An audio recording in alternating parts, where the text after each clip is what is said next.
Hello, ladies and gentlemen. My name is Liudmila Verzhevskaia, and I work in Marine Hydrophysical Institute in Sevastopol. I'm going to tell you about our research, which is dedicated to the use of remote sensing data for estimation of the anthropogenic load on the coastal areas of the Crimea in 2017-2019.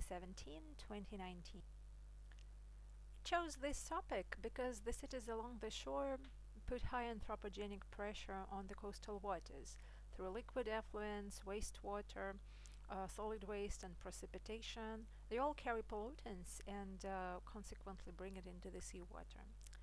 As for Sevastopol region, it is of high recreational importance because normally in the summer its population increases almost twofold.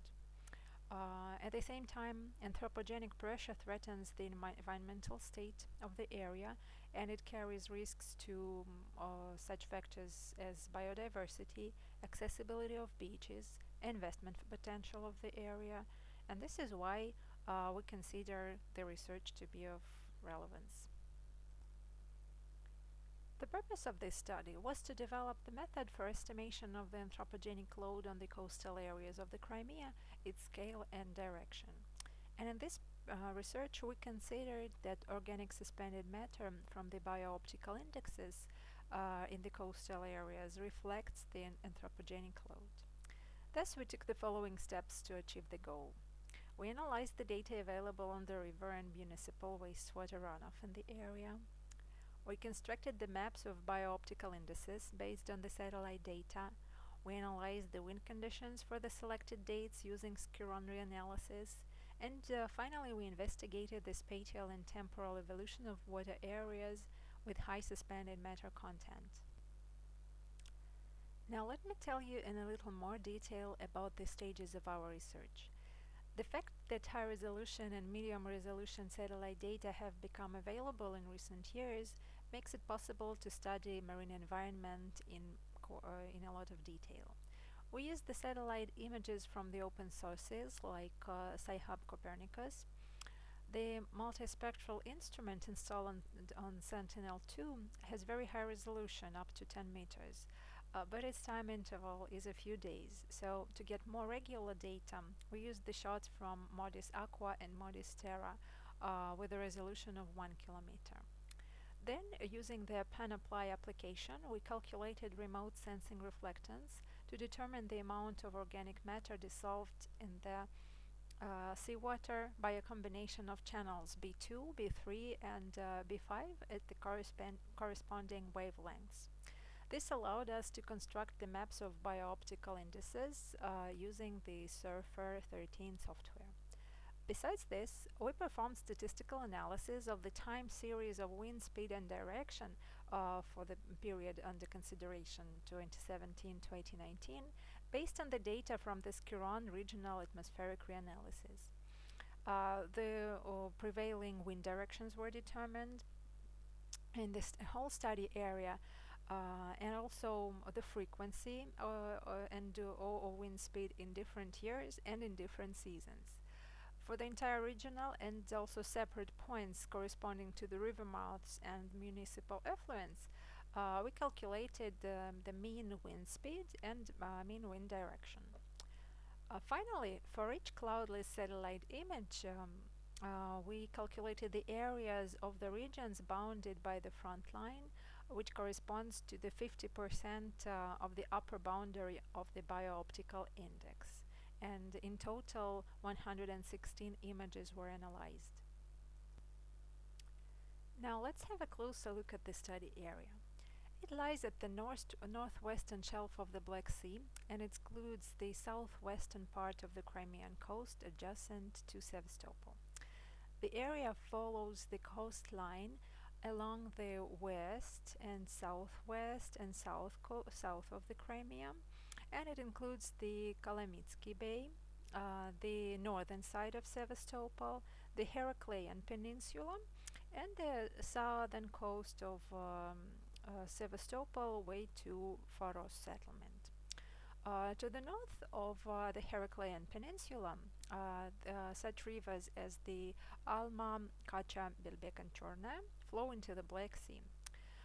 In addition, along the coast there are pipes of municipal wastewater discharge. And the coastal waters also get the pressure from the numerous unauthorized wastewater discharges of illegal tourist sites. In this slide, you can see the areas with high suspended matter content under wind action in 2017. The wind action is shown by the blue arrows, and the average wind speed on the preceding day is indicated by the numbers near. So in the left panel there are optical images.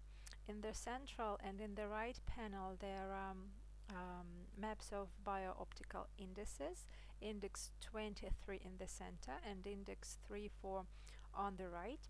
And this year, 2017, the eastern direction of suspended matter transport prevailed until mid-August, and then by the end of September it changed to the western.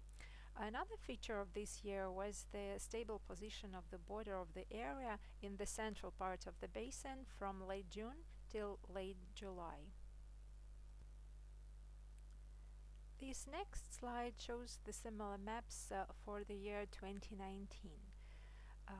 And in this year the typical situations were the following. In the years 2019 and 2017 were quite close in their showings. So cases with a relatively high content of suspended matter without any sharp frontal edges of the western coast of the Crimea, like in the central panel. Then some other typical cases were when suspended matter transported along the southern coast of the Crimea, like in image H, but they were less common. I have to note that in the shallow Kalamitsky Bay, suspended matter can spread both along the coast and into the open sea, as in the previous image. And the areas adjacent to the Heraclean Peninsula and the southern coast of the Crimea, they can show coastal transport with clear boundaries, mostly. We assume that this is because the temporary wind currents and also because of the passage of submesoscale eddies.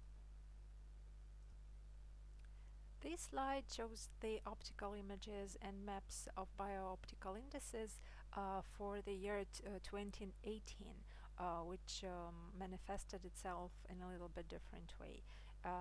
The main feature was that the predominant direction of the coastal suspended matter transport was northwest. This slide shows the maps of the areas limited by the 50% line of the upper limit of the bio-optical index, index 3.4 and index 2.3 on the right.